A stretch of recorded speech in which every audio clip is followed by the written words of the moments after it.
What's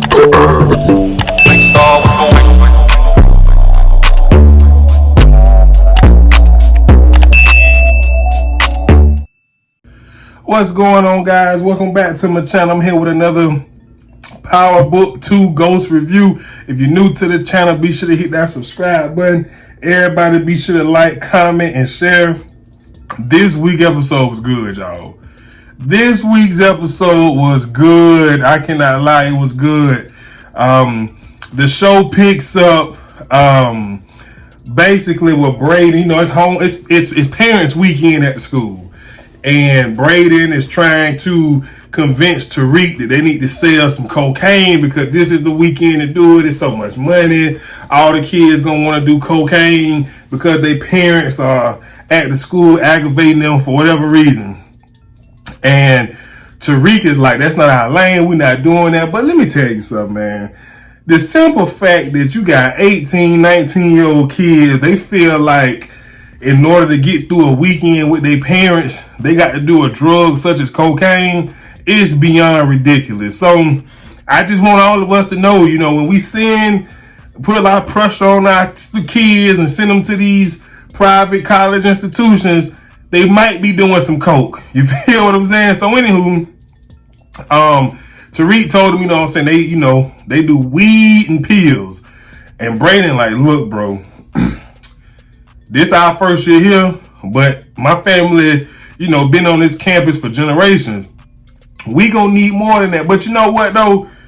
I can appreciate Braden entrepreneur skills.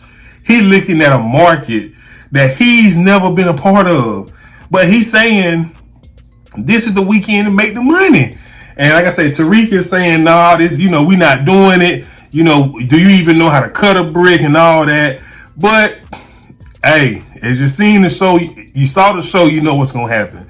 So anyways, moving on, Tariq, he goes to class, and like I say, it's parents' weekend. All of his other classmates' parents are there. Lauren parents there, the little ghetto broad parents there, and they talking about some book, and the book got something to do with racism and whatever the case is. And so they asked Tariq what was his thought on the book, and he was just like, look, you can't trust anyone with the truth. And it's so crazy that this young boy feels that way, but his story is different. I mean, let's be honest.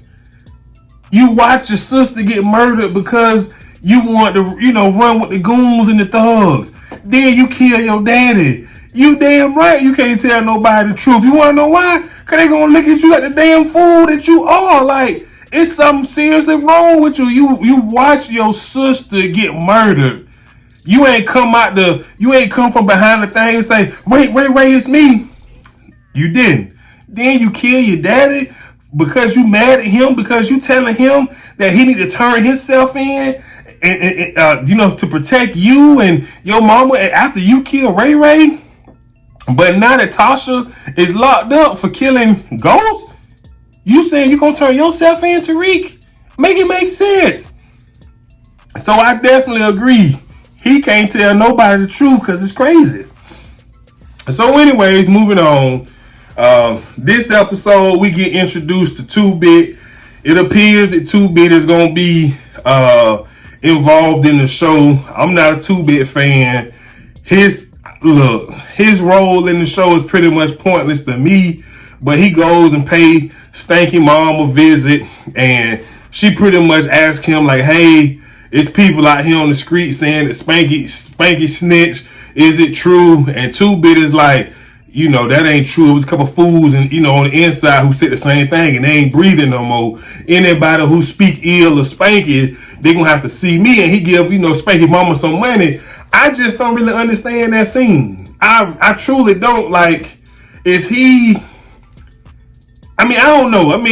Spanky dead, although, you feel me, you didn't necessarily pull the trigger yourself. You sent Tommy to go pull the trigger, so you the hitman. So, I really didn't understand that scene at all. Like, what's his purpose for going to Spanky Mom? Like, I just didn't get it at all. So, anywho, moving on, Zeke is in love with Carrie, man. He he visiting her doing office hours, trying to do the nasty and be all, lovey-dovey with her. And, he tells her, I'm nervous because, we got these scouts coming to the game and I just don't want to mess it up. And she was like, what's the worst? What's your motivation? What's the worst thing that can happen? And he was like, I just really want my family to stop working. Now, what kills me about this about this dumb boy, is a simple fact. Listen, who exit the drug game? If you go to the league, you just gonna be fronting the money for them to get more drugs. Bless you. He is so dumb, and it's just like, how is he at this private institution? I get he can play ball, but you can't be this dumb, Zeke. Like, you just really can't. So, I'm over him and Carrie already. Like, for real over them. So anyways, moving on. Tariq, he runs into Lauren and her parents. And, they asked, Lauren asked, do he wants to go to lunch with them? And he says yes. And, you know what I'm saying? Her mama gonna say, oh, Tariq is so sad they wouldn't, let your mom out for parents weekend. See, that's why... Tariq needs some ghetto up in here. Y'all, excuse my friend, but that's when Tariq was supposed to call her out her name. Don't you dare be disrespectful to my mama, because you don't know what's going on and you don't know what's about to be happening. You just know you judging. Listen, Tariq should have. He ain't got no ghetto with him, so he don't understand. So he was like, let me run to my room. So Tariq goes to his room. Of course, Lauren follows, and she asked him, what was up with that the other night? You didn't want to give me none. And so he pretty much played the only card he could really play, which was, look, you just got a relationship with your nigga. I ain't want to be the bounce back nigga and, this, that, and the third. Look, Tariq, dog. Like you said earlier, you can't trust anyone with the truth, because your life is just so crazy. Meanwhile, they in there, knock at the door. Guess who it is? Effie from the school that got him kicked out a couple seasons ago. And of course, Lauren gets jealous. And I'm just, look here, man. Hey, Tariq ain't even break you off piece of the St. Patrick yet. And you acting like this. He better not ever break Lauren off piece of the St. Patrick, because she gonna go retarded if she acting like this and she ain't been broke off piece of the St. Patrick yet. So Effie comes in. She pretty much asking him what's the lay of the land. She got some product that she want to move, and this, that, and the third. And he tells her that he's out the game, and but see, let's just talk about this situation from the get go. These two, they had a little love romance going on. They sleep with each other. She a real down B, because when she realized, or she felt like Tariq burned her, she just said F that boy and put his business out there. But anywho, what kills me about Effie is they was having a conversation. And she was saying, Tariq was like, I don't trust you because of what you did back at Stansfield or whatever. And she was like, I did what I had to do, but I didn't want to do it. Haven't you ever had to do what you had to do and didn't want to do it? Of course, Tariq can't relate to that, because Tariq wanted to kill Ghost. Tariq wanted to kill Ray Ray. My whole thing is with Effie, why didn't you have this energy when he was back at Stansfield with you? Y'all could have been a great team. Y'all could have ran it up, but no, you had to get rid of him. Now you coming to work with him. So long story short, 2-Bit come on campus, pretty much threatened Tariq, said that Ghost owed him some money, so now he got to pay. So now Tariq got to sell coke with Effie just to get the money to play 2-Bit. It's just too much, man. Like, and Braden, he cutting Braden out. He don't want Braden to know what's going on. But that's his ride or die. But listen, I'm telling y'all, I cannot wait for the moment where it's time for that little white boy to pull a trigger. Because we really going to find out what and I think he going to have to kill his girlfriend, Riley. That's just me personally. So anyway, let's just get on to it. So this episode, Kane is meeting up with Guwap, and he also meeting up one of Guwap crazy boy, homeboys, GTG boys named Bars. He basically want Bars to kill Tariq because he telling the GTG Bars and Guwap that Tariq is the reason that they ain't getting no product no more because he done convinced Monet. So listen, here's the only problem I have with Kane calling shots. Everybody want to talk about how he's, comparing him to Kanan from the original Power series. The difference is every decision that Kanan made was a calculated decision that was going to not only work, but benefit him. This dumb boy just want to call shots and be stupid and violent and just run crazy. So basketball game at Stansfield against Yale, Zeke got the scouts there before the game. He run into Kerry, and of course, Kerry run into Monet and Zeke. And I believe Monet already know what's going on between Kerry and Zeke because, he almost introduced her as Kerry instead of his, advisor, Professor Milgram. He almost, and Monet can see it. She can see it. So at the game, Tariq noticed Bars from the get-go. Tariq go sit down with the family, and then he get up to go to the concession stand.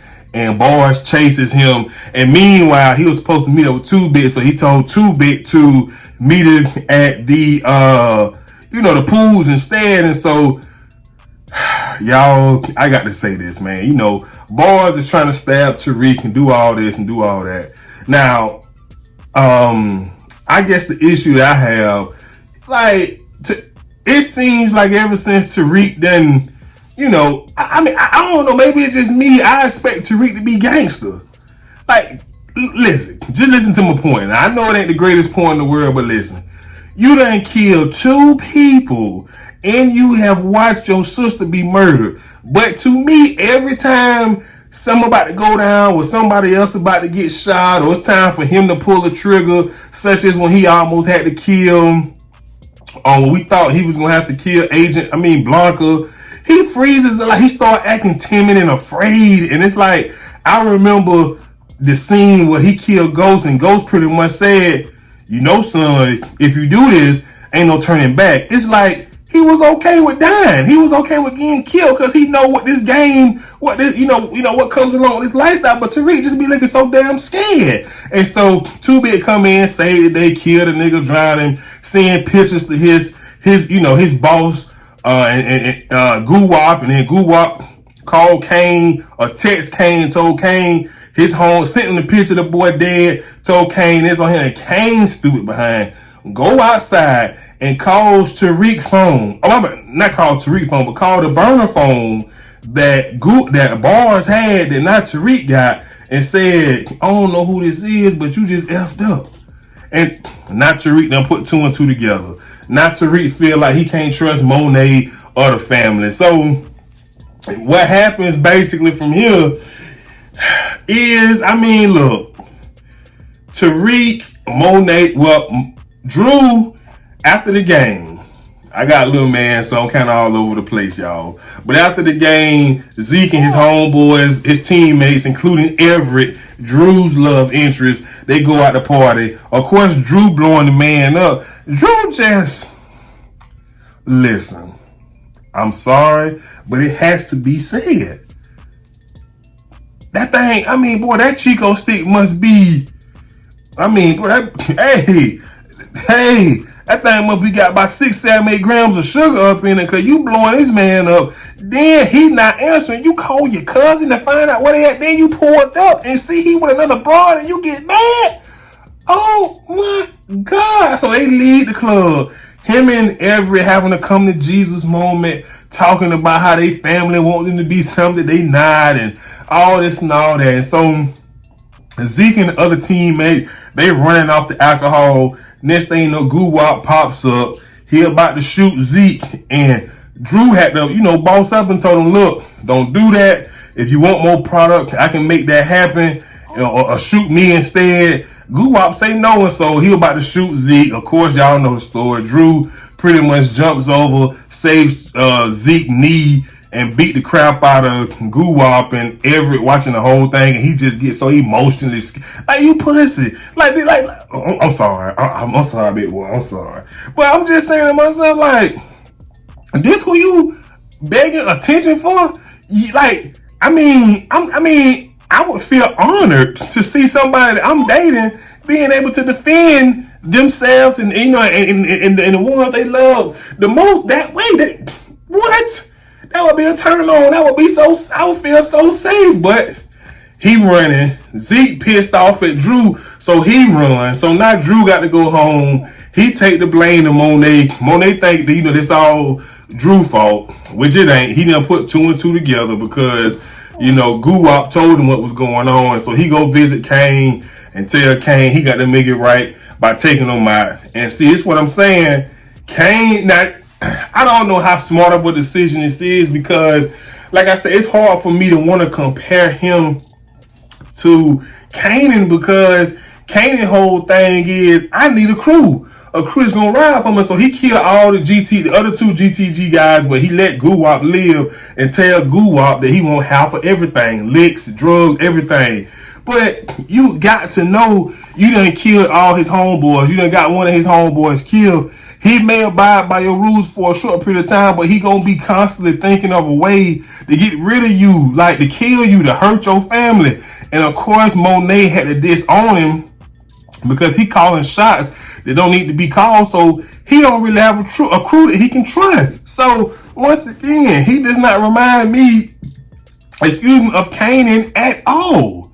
He's so you should have killed Guwop, put an end to the GTG, or at least had them believing that it was somebody else, a rival gang or something, and you could have swooped in and been the boss. But now it just don't make no sense to me. And like I said, at the end, Monet told Diana to tell him he no longer a part of the family. It's over, leave and go. So it is what it is. So anywho, moving on. Effie is calling, at the room, waiting on Tariq, calling Tariq. But Tariq got to handle this 2-bit situation he got. Because, so he got to stand Effie up. She get pissed off. Braden comes in. She tells Braden's sister comes in, because earlier in the show, Braden's sister and his brother was high off coke. And he come asking Tariq, where the coke coming from? Is Effie here? All of this. And so she pretty much just put it out that Tariq been selling coke. Now Braden pissed off at Tariq, which, I mean, here's the thing with loyalty. You can only be loyal to people if you're going to tell them the truth and just let them know what's going on. And Tariq refuses to do that. His excuse is always, I got to do this for my mama, and Braden just tired of it for the moment being. And Tariq tries to throw up. He can't trust Braden like that ever since he brung Riley in there. But you ain't told him the truth about that little broad yet. So it's going to be hard for me to see Tariq having people that's loyal to him if he don't open up and let them know really what's going on. Because, it's just a lot going on. And so, Tasha calls Lorenzo, basically threatening Lorenzo if something happened to Tariq. She going to find a way to get even with him. So, the end of the episode, Monet meets up with Tariq, and they pretty much squashing it. And she tells him, I'm a mother. I'm not giving you no green light on my son, but if y'all cross paths, all will be forgiven. It is what it is, the law of the streets. So, all in all, like I said, this was a great episode. Jabari, he's so obsessed with Carrie. He still think that Tariq hitting it, following Tariq, reading Tariq paper and putting 2 and 3 together, make him feel like that he talking about Carrie in the paper. Like, I don't even want to talk about him. He just a waste of our time. But listen, like I said, I got a little man right here, so I was a little distracted. But that was the episode, man. Like I said, this episode was a very great episode. But like I said, if I left out anything, let me know in the comment sections below. But other than that, though, like I say, Tariq gonna have to open up to somebody, because that's the only way he gonna be able to get somebody to be loyal to him, is if he open up to him and let them know what's going on. As far as Kane, I don't know where he goes from here. Maybe the GTG thing works out for him, but I don't see it working out for him. But that's pretty much all I got for you guys. So until next time, Y'all be sure to like, comment, and share. And I'm going to holler at y'all later. Peace.